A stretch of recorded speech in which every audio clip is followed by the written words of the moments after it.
Hello my dear student. आज हम लोग बेसिक मैकेनिकल इंजीनियरिंग के chapter 2 pump and IC engine को देखेंगे। स्टूडेंट, ये चैप्टर दो पार्ट में डिवाइड है।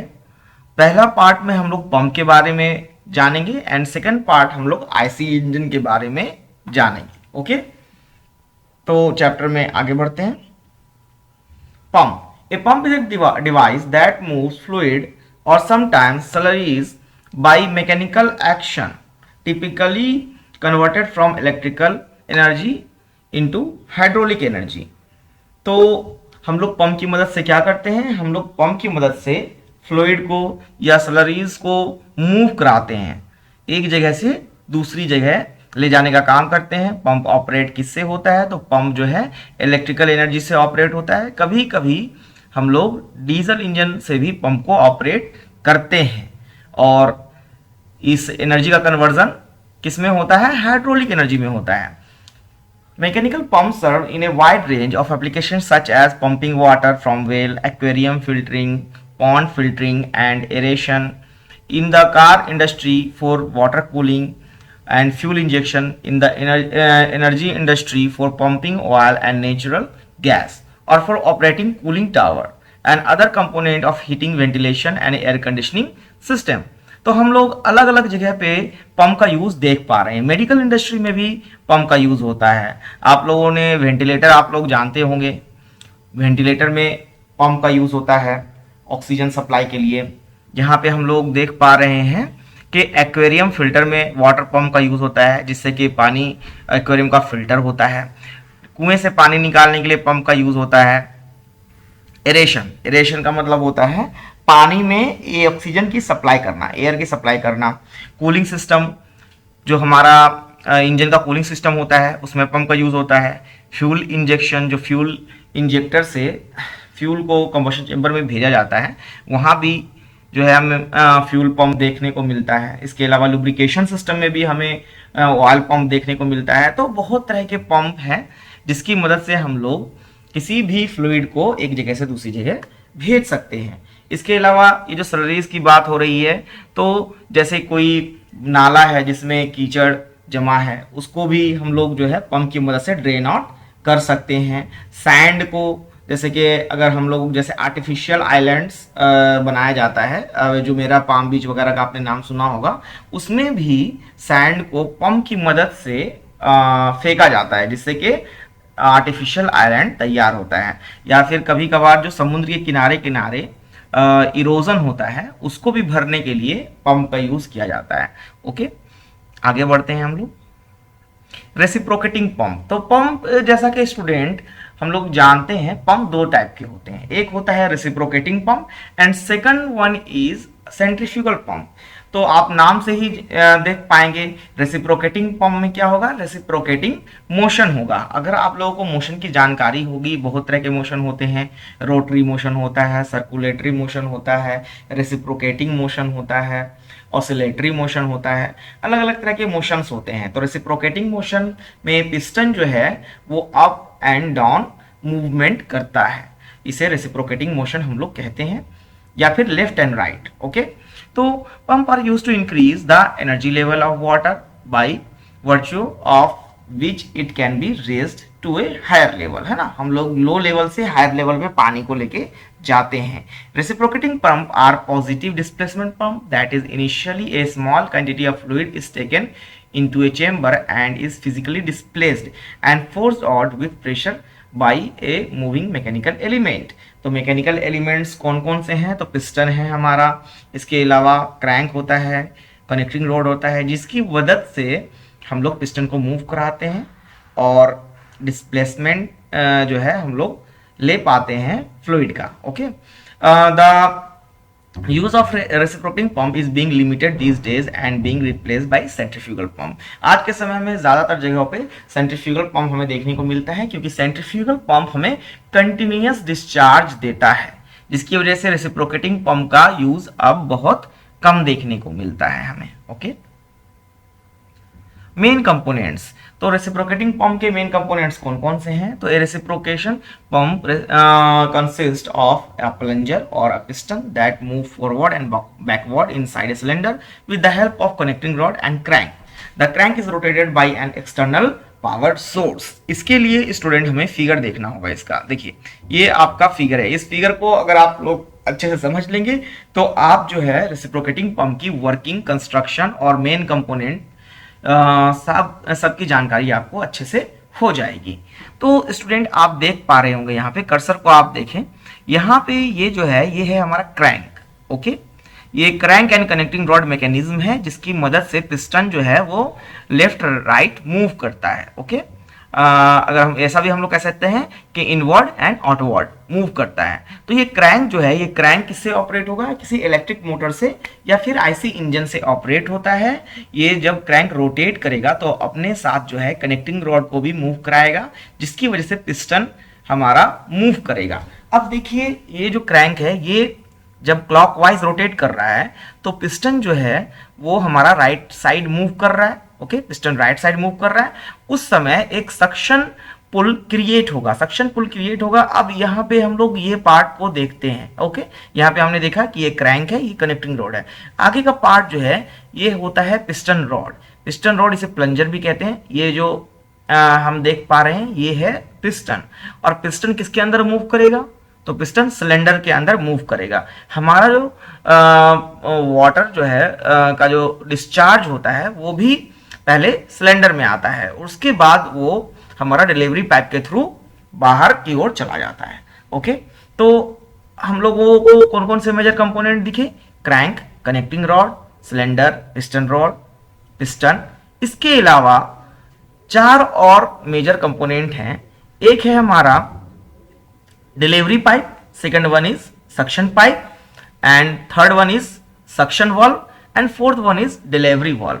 ये दोनों ही वाल्व स्टूडेंट यूनिडायरेक्शनल वाल्व है। दैट्स मीन्स पानी का फ्लो जो है ये सिर्फ एक ही डायरेक्शन में होने देंगे। जैसे कि अगर पानी ऊपर की तरफ जा रहा है तो पानी वापस से नीचे की तरफ नहीं आ पाएगा। ओके, इसे हम लोग यूनिडायरेक्शनल वाल्व कहते हैं। अब ये सक्शन पाइप जो है ये हमारा संप में डूबा रहता है। संप का मतलब कोई भी पानी का जो रिसोर्स होगा उसे हम लोग संप कह रहे हैं। ये कुआं हो सकता है, तालाब हो सकता है, जहां से भी हमें पानी खींचना है, पानी लेना है। ओके, पानी सक करना है। तो ऊपर वाला जो पाइप है ये हमारा डिलीवरी पाइप है, और ये जो वाटर लेवल है यहां से लेकर के पंप का जो सिलेंडर है उसका जो सेंटर है उसे हम लोग कहते हैं सक्शन हेड, जिसे हम लोग HS से डिनोट करते हैं। ये हो गया हमारा सक्शन हेड। एंड फिर पंप का जो सिलेंडर है उसका जो सेंटर है वहां से लेकर के जो जहां तक हमें, जिस हाइट तक हमें पानी को भेजना है उसे कहते हैं डिलीवरी हेड। ओके, ये वाला नीचे वाला हिस्सा है हमें सक्शन हेड, ऊपर वाला हिस्सा है डिलीवरी हेड। उसके बाद ये HS जो कैपिटल HS है ये है total head. Okay, total head.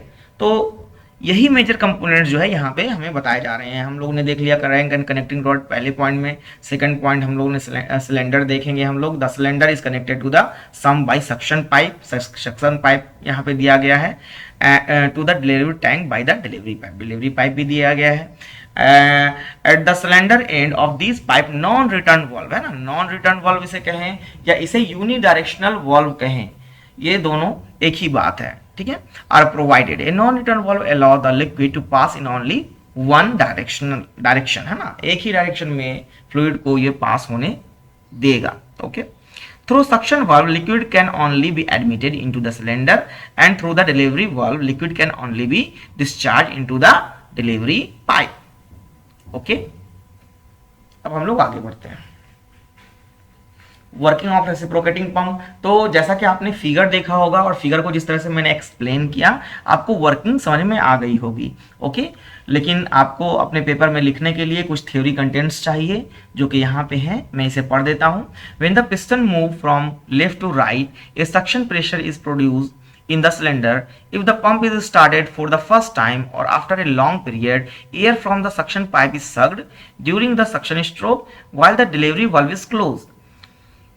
अभी क्या है ये देखिए, जब सक्शन होगा that means piston right side जाएगा, उस समय हमारा सक्शन वाल्व ओपन होगा, और जब पिस्टन हमारा लेफ्ट साइड जाएगा, दैट्स मीन्स इनवर्ड जाएगा, इनवर्ड जाएगा तो हमारा ये जो सक्शन वाल्व है ये क्लोज हो जाएगा और उस समय हमारा डिलीवरी वाल्व जो है वो ओपन रहेगा।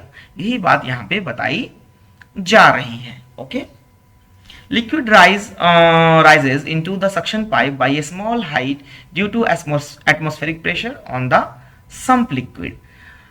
During the delivery stroke, air in the cylinder is pushed out into the delivery pipe by the thrust of the piston while the suction valve is closed. When all the air from the suction pipe has been exhausted, the liquid from the sump is able to rise and enter the cylinder. Okay, जैसे कि हम लोगों ने क्या करेंगे यहाँ पे, पहले अगर हम लोग पिस्टन को पीछे की तरफ नहीं खींचते हैं हम लोग, तो पिस्टन में क्या है, पिस्टन में जगह नहीं है ना। जैसे ही हमने इसे पीछे खींचा तो अब पिस्टन में बहुत सारी जगह खाली हो गई और कोई भी जगह जो है वो खाली हो नहीं सकती है, एटमॉस्फेरिक प्रेशर के कारण जो है वो जगह फिल हो जाती है, तो जिस कारण से इसमें जो है हमारा लिक्विड भर जाता है। ओके, फिर जब इसे कंप्रेस करेंगे तो हमारा डिलीवरी वाल्व खुल जाएगा और ये चार्ज ऊपर की ओर चली जाएगी। Okay, during the delivery stroke it is displaced into the delivery pipe, thus the liquid is delivered into the delivery tank intermittently, that is during the delivery stroke only। इसे delivery stroke भी कहते हैं, जब ये water जो है या liquid हमारा जब डिलीवरी टैंक में जाता है, इस स्टेप को डिलीवरी स्ट्रोक कहा जाता है। Okay, classification of reciprocating pump. अब स्टूडेंट, रेसिप्रोकेटिंग पंप भी दो तरह का होता है। अभी हमने जो देखा था ये सिंगल एक्टिंग रेसिप्रोकेटिंग पंप का फिगर था। Okay, single acting reciprocating pump, यहाँ पे हम लोग एक सक्शन पाइप एंड एक डिलीवरी पाइप देख पा रहे हैं, लेकिन जो हमारा डबल एक्टिंग रेसिप्रोकेटिंग पंप होता है वहां पे दो सक्शन पाइप और दो डिलीवरी पाइप होती है, जिसकी वजह से जब पिस्टन इनवर्ड मूव करेगा उस समय भी डिस्चार्ज होगा और जब पिस्टन आउटवर्ड मूव करेगा उस समय भी डिस्चार्ज होगा। ये कैसे होगा, इसके लिए हम इसका फिगर देखेंगे। ओके, ये देखिए, ये हमारा है डबल एक्टिंग रेसिप्रोकेटिंग पंप। तो यहाँ पे आप देख पा रहे हैं कि दो सक्शन पाइप दी गई है एंड दो डिलीवरी पाइप दी गई है। ये जब पिस्टन आगे की तरफ मूव करता है तो एक तरफ सक्शन होगा और एक तरफ कंप्रेशन होगा। जब पिस्टन पीछे की तरफ मूव करेगा तब भी एक तरफ सक्शन होगा और एक तरफ कंप्रेशन होगा, जिसकी वजह से दोनों ही टाइम हमें डिस्चार्ज देखने को मिलेगा, जब पिस्टन इनवर्ड मूव कर रहा है, जब पिस्टन आउटवर्ड मूव कर रहा है, जिससे हमारा डिस्चार्ज जो है वो हो जाएगा डबल। ओके, ये देखिए, ये जो फॉर्मूला हमारे डिस्चार्ज का है ये है सिंगल एक्टिंग रेसिप्रोकेटिंग पंप का, ALN/60, वेयर A क्या होता है तो cross sectional area of cylinder, L हमारा लेंथ, स्ट्रोक लेंथ बोलते हैं। Okay, and N is speed of crank in RPM and R is the radius of crank. Okay, R का use हमें पड़ता है जब हम लोग एरिया निकालते हैं। एंड आपको मैंने बताया था कि जब डबल एक्टिंग रेसिप्रोकेटिंग पंप होगा तो वहां पे डिस्चार्ज हमारा डबल हो जाएगा, क्योंकि जब इनवर्ड पिस्टन हो रहा है तो भी हमें डिस्चार्ज मिल रहा है, आउटवर्ड जा रहा है तो भी डिस्चार्ज मिल रहा है, इसलिए 2ln/60। Slip in pump, slip of reciprocating pump is defined as the difference between the theoretical and actual discharge. Actual discharge और थ्योरेटिकल डिस्चार्ज जो कि पहले से हम लोग डिसाइड कर रखा है, लेकिन एक्चुअल में जो डिस्चार्ज होगा वो उसमें क्या है कि कुछ चीजें जो कुछ लॉसेस होते हैं, हेड लॉस, जिसे हेड लॉस कहते हैं, due to friction and due to कुछ some error in the pump, तो हमें जो कुछ लॉसेस होते हैं जिसकी वजह से एक्चुअल डिस्चार्ज और थ्योरेटिकल डिस्चार्ज में डिफरेंस होता है। ओके, तो इसका हमारा ये फॉर्मूला है। इसे जब हम लोग और ज़्यादा शॉर्ट करेंगे ये, तो Q actual by Q theoretical equals to CD है ना, इसे हम लोग कहते हैं कोफिशिएंट ऑफ डिस्चार्ज। ओके, इसके अलावा consider a single acting reciprocating pump का जो हम लोग पावर है, पावर क्या होगी इसकी, है ना, इसकी पावर क्या होगी, तो इसकी पावर के लिए ये रो है हमारा, rho that's means density of fluid, जो भी फ्लूइड यूज कर रहे हैं हम लोग, इंजन ऑयल हो गया या फिर वाटर हो गया, किसी भी तरह की, या फिर फ्यूल हो गया, किसी भी तरह की फ्लूइड जिसको हमें पंप करना है उसकी डेंसिटी हो गई। फिर यहाँ पे हमारा डिस्चार्ज का फॉर्मूला हो गया, ये जी फॉर ग्रेविटी हो गया, ये हमारा सक्शन हेड हो गया, ये हमारा डिलीवरी हेड हो गया, ये हमारा theoretical work done by the pump का फॉर्मूला है।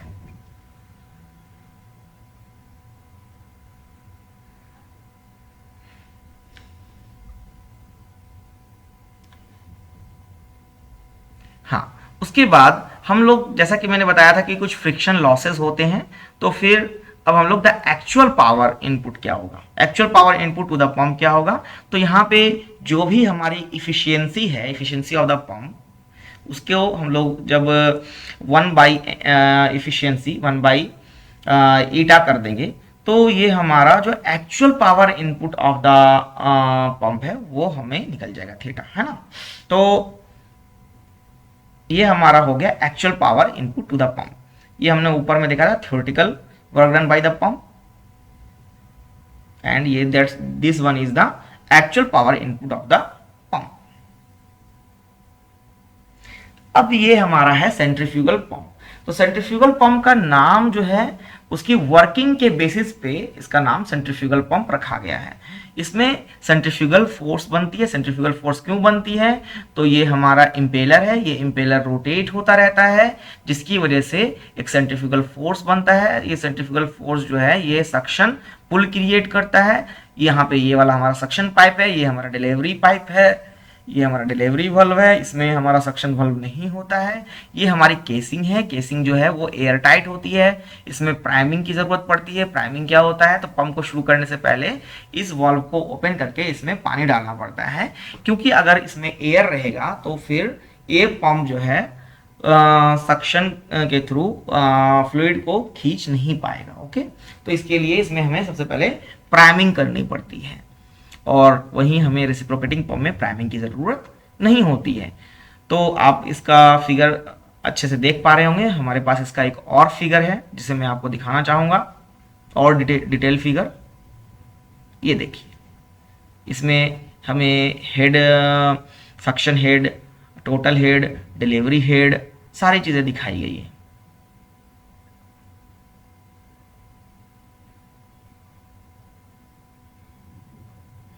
कंपोनेंट ऑफ सेंट्रीफ्यूगल पंप, तो इसमें क्या क्या कंपोनेंट्स होते हैं, इम्पेलर होता है, केसिंग होता है, सक्शन पाइप होता है, शाफ्ट होता है, एयर रिलीव वाल्व होता है।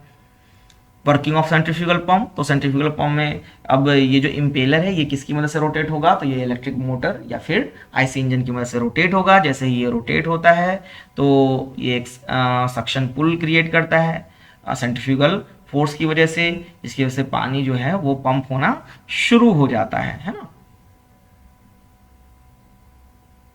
Multi stage pump of centrifugal pump, ये देखिए ये मल्टी स्टेज है। हम लोग जो है सेंट्रीफ्यूगल पंप को इस तरह से एक ही शाफ्ट पे दो इम्पेलर्स अगर हम लोग माउंट कर देंगे तो इसे मल्टी स्टेज सेंट्रीफ्यूगल पंप कहेंगे। ये ज़्यादा डिस्चार्ज करने में कैपेबल होगा, साथ ही साथ ये ज़्यादा हाइट तक जो है फ्लूइड को भेजने में भी कैपेबल होगा। Difference between reciprocating and centrifugal pump, intermittent and pulsating flow, रुक रुक के पानी जो है या डिस्चार्ज जो है होता है, ओके, फ्लूइड का। Study and even flow, fall small discharge high head, इसमें हमें हेड ज़्यादा मिलता है लेकिन डिस्चार्ज जो है वो कम मिलता है। For large discharge small head, can handle pure water और लेस विस्कस फ्लूइड, हाँ इसमें जो है लेस विस्कस फ्लूइड जो है उसको ही हम लोग हैंडल करते हैं। और सेंट्रीफ्यूगल पंप में हम लोग जो है मडी वाटर, ऑयल, जैसे कि मैंने आपको कहा था कि कीचड़ वगैरह को भी ड्रेन आउट करने के लिए यूज़ किया जा सकता है। High initial cost, low initial cost, low speed, can run at high speed, high maintenance cost, low maintenance cost, need 6-7 time area than for centrifugal pump, ज़्यादा इसको एरिया की रिक्वायरमेंट होती है। ये साइज में कॉम्पैक्ट होता है। Efficiency of low head pump as low as 40% due to energy losses. Low head pump have high efficiency torque not uniform, uniform torque, complicated construction, more number of spare parts, simple construction, less number of spare parts. ये ही हमारा reciprocating pump में और centrifugal pump में difference है। Okay,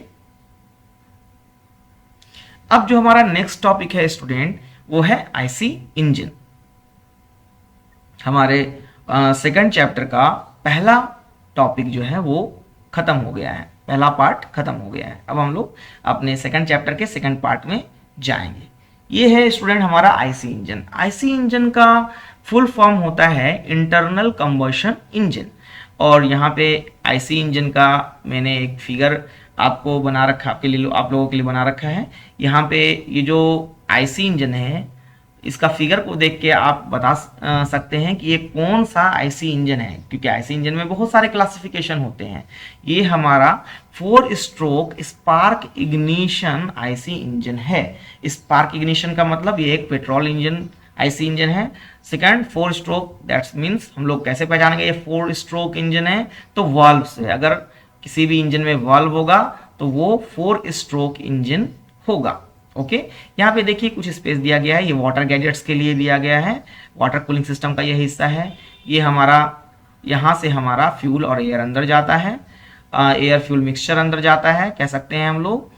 और ये combustion chamber है, ये जो ये सिलेंडर वाला हिस्सा है इसे ही हम लोग कंबशन चेम्बर कहते हैं। ये हमारा पिस्टन है, ये पिस्टन के साथ जो पिन है जिसकी वजह से कनेक्टिंग रॉड से ये पिस्टन जुड़ा है इसे गजन पिन कहते हैं या फिर पिस्टन पिन भी कहते हैं। ये हमारा क्रैंक पिन है और ये हमारा क्रैंक शाफ्ट है। ये हमारा सिलेंडर ब्लॉक है, यहाँ से लेकर के यहाँ तक बीच का मिड सेक्शन जो होता है वो किसी भी इंजन का वो कहलाता है सिलेंडर ब्लॉक। और ऊपर वाला जो सेक्शन होता है वो कहलाता है इंजन हेड, और नीचे वाला जो हिस्सा होता है वो कहलाता है क्रैंक केस। एक्चुअली यहाँ पे इन्होंने गलत लिखा है, ये है क्रैंक केस, इन्होंने इसे क्रैंक शाफ्ट लिख दिया है, ये क्रैंक केस है। ओके, तो आप ये क्रैंक देख रहे होंगे, ये क्रैंक शाफ्ट देख रहे होंगे, ये आप सिलेंडर ब्लॉक देख रहे हैं, कनेक्टिंग रॉड देख रहे हैं, Gajan pin, piston, cylinder, fuel and ये एग्जॉस्ट है ना, ये एग्जॉस्ट है, यहाँ से धुआं जो है ये बाहर चला जाता है। तो आईसी इंजन की वर्किंग कैसे होती है? आईसी इंजन जो है स्टूडेंट 4 स्ट्रोक में वर्क करता है। अब उसमें भी स्टूडेंट डीजल इंजन के लिए अलग है और पेट्रोल इंजन के लिए अलग है। पेट्रोल इंजन हमारा ऑटो साइकिल पे वर्क करता है, डीजल इंजन हमारा डीजल साइकिल पे वर्क करता है। और कोई भी आईसी इंजन एक पावर अपनी तब कंप्लीट करता है जब उसमें 4 स्ट्रोक कंप्लीट होते हैं। अभी हम लोग आगे भी देखेंगे, आगे भी जो इमेजेस हैं उसमें हम लोग ये चीज़ देखने की कोशिश करेंगे। वो 4 स्ट्रोक कौन कौन से हैं? Suction, compression, combustion and exhaust. Okay, मुझे लगता है आप लोगों को ये फिगर बहुत अच्छे से समझ में आ गई होगी। वीडियो में आगे बढ़ते हैं। An IC engine is a machine that transforms the energy released from the combustion of fuel into mechanical energy. Okay, क्या करता है ये? केमिकल एनर्जी को मैकेनिकल एनर्जी में कन्वर्ट करता है, या फिर ऐसा भी हम लोग कह सकते हैं कि हीट एनर्जी को मैकेनिकल एनर्जी में कन्वर्ट करता है। इसीलिए आईसी इंजन को हम लोग हीट इंजन भी कहते हैं। स्टूडेंट ये बात आप लोग ध्यान रखिएगा, आईसी इंजन को हम लोग हीट इंजन भी कहते हैं। हीट इंजन बेसिकली 2 तरह के होते हैं, एक होता है हमारा एक्सटर्नल कंबशन इंजन और दूसरा होता है हमारा इंटरनल कंबशन इंजन, जो कि हम पढ़ रहे हैं। अगर एक्सटर्नल कंबशन इंजन की बात करें तो एक्सटर्नल कंबशन इंजन का एग्जांपल स्टीम इंजन है, जिसमें कि एक फर्नेस होता था, फर्नेस में हमारा कोल जलता रहता था और उसको जलने के लिए जितना भी एयर चाहिए होता था वो एटमॉस्फेयर से, इन्वायरमेंट से ले लेता था। लेकिन आईसी इंजन में हम लोग एयर और फ्यूल की रेशियो को रेगुलेट करके भेजते हैं, जिससे कि कंबशन प्रोसेस जो है वो भी काफ़ी कंट्रोल वे में होता है और हम लोग जब चाहे तब हमारे कंबशन प्रोसेस को बंद कर सकते हैं आईसी इंजन में। और इलेक्ट्रिकल एक्सटर्नल कंबशन इंजन, इसी इंजन में ऐसा पॉसिबल नहीं था। Okay, major part IC engine के कौन कौन से हैं तो हम लोगों ने यहाँ पे फिगर में पहले ही देख रखा है, फिर से हम लोग यहाँ पे देख लेते हैं। Cylinder block, cylinder head, piston, crank case, piston ring, crank shaft and valve, है ना। इसको आप लोग स्क्रीन पॉज करके नोट डाउन कर सकते हैं अगर चाहें तो, या पढ़ भी सकते हैं पॉज करके। Okay, working of IC engine, जैसा कि मैंने आपको कहा था कि आईसी इंजन में 4 स्ट्रोक्स होते हैं, वो 4 स्ट्रोक्स से वर्क करता है। ये हमारा इनलेट स्ट्रोक को ही सक्शन स्ट्रोक भी कहते हैं। इनलेट, इनटेक, सक्शन, बहुत सारे इस स्ट्रोक के नाम हैं। कहीं कहीं इसे इनलेट कहा जाता है, इनलेट स्ट्रोक, कहीं इसे सक्शन स्ट्रोक कहा जाता है, कहीं इसे इनटेक स्ट्रोक कहा जाता है। तो इनटेक स्ट्रोक में बेसिकली क्या होता है, एयर फ्यूल मिक्सचर सिलेंडर के अंदर जाता है या कंबशन चेंबर के अंदर जाता है। कंप्रेशन स्ट्रोक में क्या होता है, तो कंप्रेशन स्ट्रोक में जो चार्ज अंदर गया है उसे कंप्रेस किया जाता है by the help of piston. Power stroke में क्या होता है, पावर स्ट्रोक को ही कंबशन स्ट्रोक भी कहा जाता है। पावर स्ट्रोक में फ्यूल जो है उसमें कंबशन प्रोसेस होती है और जिसकी वजह से हमें हीट एनर्जी मिलती है और उस हीट एनर्जी को हम लोग मैकेनिकल वर्क में कन्वर्ट कर पाते हैं। उसके बाद एग्जॉस्ट स्ट्रोक में जो कंबशन प्रोसेस हुआ है जिसकी वजह से गैसेस फॉर्म होते हैं, वो उन गैसेस की वजह से पिस्टन वापस से नीचे की तरफ जाता है। वो गैसेस जो है एग्जॉस्ट वाल्व के थ्रू बाहर चले जाते हैं एग्जॉस्ट स्ट्रोक में। ये देखिए, ये मैंने आपको फिगर बना के दिया है, करके दिया है, कलरफुल फिगर है जिसकी मदद से आप लोग बहुत आसानी से समझ सकते हैं किस तरह से ये सारे स्ट्रोक काम करते हैं। अब देखिए जैसे इनटेक स्ट्रोक है, तो इनटेक स्ट्रोक में आप देख पा रहे होंगे कि इनलेट वाल्व ओपन है। कंप्रेशन स्ट्रोक में दोनों ही वाल्व क्लोज है और पिस्टन ऊपर की तरफ जा रहा है जिससे कि हमारा चार्ज जो है वो कॉम्प्रेस हो रहा है। और पावर स्ट्रोक या कंबशन स्ट्रोक में आप देख रहे हैं कि फ्यूल में जो है कंबशन प्रोसेस हो रही है जिसकी वजह से गैसेस फॉर्म हो रहे हैं और उन गैसेस की वजह से पिस्टन पे जो है एक्सियल थ्रस्ट लग रहा है और पिस्टन नीचे की ओर जा रहा है। और उसके बाद हमारा एग्जॉस्ट वाल्व खुल जाता है। एक्चुअली 4 स्ट्रोक साइकिल में एग्जॉस्ट वाल्व होता है, पोर्ट नहीं होता, तो वाल्व ओपन हो जाता है और हमारे जो गैसेस फॉर्म हुए थे जिसकी वजह से पिस्टन नीचे गया था वो गैसेस एग्जॉस्ट वाल्व से बाहर की ओर चले जाते हैं और हमारा एक पावर कंप्लीट हो जाता है जिससे हमें मैकेनिकल एनर्जी मिलती है। ये देखिए, ये और अच्छी तरह से बेहतर फिगर है, 3 डायमेंशनल फिगर है। मैं अभी तक आपको स्टूडेंट्स को जितना भी पढ़ाया है मैं आप लोगों को ये वाल्व जो है वो कैसे ऑपरेट करता है वो अभी तक मैंने नहीं दिखा पाया था आप लोगों को, ओके। लेकिन इस फिगर में मैं आपको बहुत अच्छे तरीके से दिखा सकता हूं कि ये जो वाल्व होते हैं ये ओपन और क्लोज कैसे होते हैं। तो देखिए स्टूडेंट, ये वाला जो शाफ्ट है इसे कहते हैं कैम शाफ्ट, ओके, इसे कहते हैं कैम शाफ्ट। और ये कैसे ऑपरेट होता है, तो देखो क्रैंक शाफ्ट से ये बेल्ट के थ्रू ये कनेक्ट है। क्रैंक शाफ्ट घूमेगा तो कैम शाफ्ट भी घूमेगा। अब कैम शाफ्ट पे कैम लगे हैं, देखिए इसे कहते हैं कैम, ये हमारे कैम्स हैं, ओके। जो भी इस वीडियो को पूरा देखेंगे उन्हें बहुत अच्छी तरीके से आईसी इंजन की कंस्ट्रक्शन एंड वर्किंग समझ में आएगी, ओके। तो ये कैम है, ओके। अब ये रोटेट होता है और इसके ऊपर जो लगा है इसे कहते हैं फॉलोअर। अभी कैम के देखिएगा, अगर कैम को आप सही से देखेंगे तो आप देखेंगे कि ये थोड़ा बहुत इक्लिप्स की तरह होता है, मतलब इसमें मेजर डायमीटर और माइनर डायमीटर होता है। तो जब कैम अपने मेजर डायमीटर पे होगा तो ये क्या करेगा, इस फॉलोअर को थोड़ा सा ऊपर की तरफ उठा देगा। अब फॉलोअर भी बहुत तरह के होते हैं, फॉलोअर के बहुत सारे टाइप्स हैं। हमारा नाइफ एज फॉलोअर होता है, हमारा ये फ्लैट फॉलोअर होता है, हमारा ये स्फेरिकल फॉलोअर होता है, बहुत तरह के फॉलोअर होते हैं। तो ये जो फॉलोअर है ये फ्लैट फॉलोअर है एक्चुअली। तो वो ये कैम क्या करेगा, इस फॉलोअर को उठा देगा। अब ये जो फॉलोअर है ना, इसके साथ ये लंबा सा रॉड देख रहे होंगे आप, लंबा सा रॉड, ये है हमारा पुश रॉड, ओके, इसे कहते हैं पुश रॉड। और पुश रॉड के ऊपर आप जो देख रहे होंगे उसे कहते हैं रॉकर आर्म, रॉकर आर्म। अब जब ये फॉलोअर ऊपर उठता है, इसकी वजह से पुश रॉड भी ऊपर उठता है और ये रॉकर आर्म को भी ऊपर उठा देता है। और रॉकर आर्म जब एक तरफ से ऊपर उठेगा तो दूसरी तरफ से वो नीचे की तरफ जाएगा। अब जैसे ही रॉकर आर्म नीचे की तरफ जाता है तो ये क्या कहेगा, ये वाला जो देख रहे होंगे इसे कहते हैं पॉपेट, इसे कहते हैं पॉपेट वाल्व, ओके, पॉपेट वाल्व। ये देखिए यहाँ पे लिखा है वाल्व रॉकर, है ना, ये रॉकर आर्म कहते हैं, इसे पुश रॉड कहते हैं, इसे हम लोग यहाँ पे ये टैपेट लिखा है लेकिन एक्चुअली इसे फॉलोअर कहते हैं, ओके। और ये कैम है, कैम एंड फॉलोअर, मैंने आपको शुरू में ही कहा था cam and follower mechanism, okay.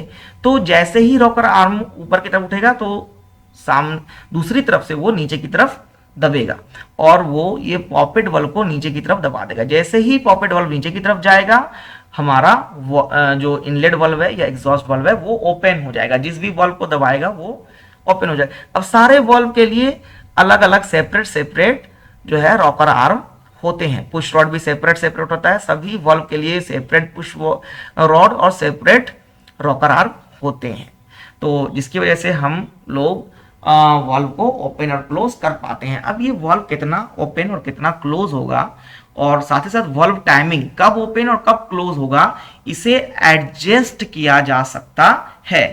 Rocker arm के ऊपर में एक नट होता है जिससे कि हम लोग इसकी एडजस्टमेंट करते हैं। साथ ही साथ आप ये देख रहे होंगे ये जो पाइप्स हैं, ये पाइपलाइन है ना, पाइपलाइन ये एक्चुअली क्या है, ये देखिए ये जो है हमारा ऑयल पंप के थ्रू, देखिए ऑयल पंप है ना, ये ऑयल पंप, ये ऑयल फिल्टर है, ऑयल पंप के थ्रू जो है ये इंजन ऑयल जो कि लुब्रिकेशन का काम करती है सारे रोटेटिंग पार्ट में जाती है, जिसकी वजह से सारे पार्ट्स को लुब्रिकेशन प्रोवाइड होता है। लुब्रिकेशन प्रोवाइड होना बहुत जरूरी है क्योंकि ये जो रोटेटिंग पार्ट्स हैं इनके बीच में अगर लुब्रिकेशन नहीं होगा तो ये पार्ट्स डैमेज हो जाएंगे ओवरहीट होने के कारण। ओके, तो इस फिगर में आप आईसी इंजन की वर्किंग को बहुत अच्छी तरीके से समझ पा रहे होंगे। ये जो है फैन है ये हमारा एयर कूलिंग का पार्ट है। ओके, ये वाला आप देख पा रहे होंगे ऑयल पैन या संप जिसे कहते हैं जिसमें इंजन ऑयल भरा होता है। ओके, ये इधर जो है आप देख रहे होंगे ये फ्लाईव्हील है। इस फिगर में आपको सारे पार्ट बहुत अच्छे तरह से समझ में आ रहे होंगे। ये ऊपर वाला जो पार्ट है इसे ही कहते हैं हम लोग इंजन हेड, ये वाला जो बीच वाला पार्ट है ये है हमारा इंजन ब्लॉक और ये जो नीचे वाला पार्ट है उसे कहते हैं क्रैंक केस। ओके, अब आगे बढ़ते हैं। क्लासिफिकेशन ऑफ आईसी इंजन, तो आईसी इंजन को क्लासिफाई बहुत बेसिस पे किया जाता है on the basis of fuel used in engine. तो आप लोग देख पा रहे हैं petrol, diesel, LPG, CNG on the basis of ignition system. तो स्पार्क इग्निशन, स्पार्क प्लग की मदद से जब स्पार्क कराया जाता है पेट्रोल इंजन में होता है spark ignition, and CI engine diesel engine में होता है कंप्रेशन इग्निशन। कंप्रेस फ्यूल को हम लोग इतना ज़्यादा कंप्रेस करते हैं कि उसकी जो टेम्परेचर है बहुत ज़्यादा बढ़ जाती है और वो उसमें कंबशन प्रोसेस शुरू हो जाता है। On the basis of number of stroke, 2 stroke and 4 stroke, ये हम लोग काफ़ी डिस्कस कर चुके हैं 2 स्ट्रोक 4 स्ट्रोक के बारे में प्रीवियस इस वीडियो में भी। Number of the on the basis of number of cylinder, तो सिंगल सिलेंडर जैसे कि बाइक में सिंगल सिलेंडर इंजन होता है, वहीं व्हीकल्स में 4 व्हीलर्स में मल्टी सिलेंडर इंजन हमें देखने को मिलता है। फ्यूल सप्लाई सिस्टम, तो carburettor type, carburettor petrol engine में कार्बोरेटर होते हैं और डीजल इंजन में इंजेक्टर्स होते हैं। Okay, on the base of cooling system, तो air cooling, water cooling. On the base of lubrication system, mist type, splash type. Mist type 2 stroke engine में use होता है और स्प्लैश टाइप 4 स्ट्रोक इंजन में use होता है। On the basis of speed of engine, तो high speed, medium speed, low speed. On the basis of thermodynamic cycle, तो Otto cycle, diesel cycle. On the basis of arrangement of cylinder, तो inline. अब ये देखिए जो cylinders होते हैं जब मल्टी सिलेंडर इंजन होगा तो उन्हें अरेंज करना पड़ेगा, किस तरह से हम लोग उसे अरेंज करते हैं उसकी बेसिस पे इनलाइन अरेंजमेंट होता है, वी शेप अरेंजमेंट होता है, एच शेप अरेंजमेंट होता है, एक्स शेप अरेंजमेंट होता है। आप अगर ये अरेंजमेंट को और ज़्यादा डिटेल में देखना चाहते हैं तो उसके लिए मैं सेपरेट वीडियो बना दूंगा और साथ ही साथ आप लोग इसे गूगल में सर्च करके ये सारे अरेंजमेंट जो है सिलेंडर के अरेंजमेंट आप लोग उसके इमेजेस देख सकते हैं। On the basis of position of cylinder, तो वर्टिकल, हॉरिजॉन्टल, इंक्लाइन। अब 4 स्ट्रोक और 2 स्ट्रोक में क्या डिफरेंसेस हैं? Differences between 2 stroke and 4 stroke, तो रिक्वायर 4 डिफरेंट स्ट्रोक और 2 रिवॉल्यूशन, है ना। मतलब कि सारे स्ट्रोक्स जो होते हैं, ये 4 स्ट्रोक्स जो मैंने बताए थे आपको, suction, compression, combustion and exhaust, ये सारे सेपरेटली परफॉर्म करते हैं। वहीं 2 स्ट्रोक में क्या होता है कि एक बार में हमारा सक्शन एंड कंप्रेशन होता है और सेकंड बार में कंबशन एंड एग्जॉस्ट होता है। Okay, power stroke for every 2 revolution, जब क्रैंक शाफ्ट हमारी 2 बार चक्कर लगाएगी तब हमें एक पावर स्ट्रोक मिलेगा, इसमें एक बार चक्कर लगाएगी क्रैंक शाफ्ट तभी हमें एक पावर मिल जाएगा। Admission of charge, directly inter into the cylinder, first inter into the crank case. मैंने आपको 2 स्ट्रोक में क्या होता है कि पहले जो चार्ज होती है फ्यूल और एयर मिक्सचर जो होता है वो पहले क्रैंक केस में जाता है, फिर क्रैंक केस से होते हुए, क्योंकि फ्यूल जो है वो काफ़ी ज़्यादा ऑटोमाइज होता है, वो आसानी से सिलेंडर में चला जाता है। ये एक्चुअली लुब्रिकेशन सिस्टम का भी पार्ट है। इसमें टू स्ट्रोक में क्या होता है कि फ्यूल के साथ हम लोग इंजन ऑयल को भी मिक्स करते हैं। Okay, valve consist inlet and exhaust valve, और इसमें क्या होता है, पोर्ट होता है। पोर्ट जो कि पिस्टन के मूवमेंट के कारण ओपन एंड क्लोज होता है। Cooling and lubrication required, lesser cooling and lubrication require greater cooling and lubrication, fuel consumption less more, mechanical efficiency less, high weight heavy and bulky, और इसका wait जो है वो लाइटर एंड कॉम्पैक्ट होता है। अब देखिए, मैकेनिकल एफिशिएंसी तो टू स्ट्रोक की ज्यादा होती है, लेकिन ओवरऑल एफिशिएंसी जो है वो टू स्ट्रोक की कम होती है, क्योंकि इसमें फ्यूल लॉस बहुत ज्यादा हमें देखने को मिलता है। Okay, difference between petrol engine and diesel engine, तो पेट्रोल इंजन में ऑटो साइकिल होता है, डीजल इंजन में डीजल साइकिल होता है। ऑफ कोर्स पेट्रोल में एयर और पेट्रोल जो है वो कार्बोरेटर में मिक्स होता है, डीजल इंजन में एयर और फ्यूल जो है वो सिलेंडर के अंदर मिक्स होता है। पेट्रोल इंजन में इग्निशन जो है वो स्पार्क प्लग की मदद से होता है, और डीजल इंजन में कंप्रेशन की मदद से इग्निशन होता है। इग्निशन का मतलब क्या है कि फ्लेम प्रोड्यूस होना, फ्यूल में फ्लेम प्रोड्यूस होना, उसे ही इग्निशन कहते हैं। इसकी कंप्रेशन रेशियो लोअर होती है, इसकी हायर होती है।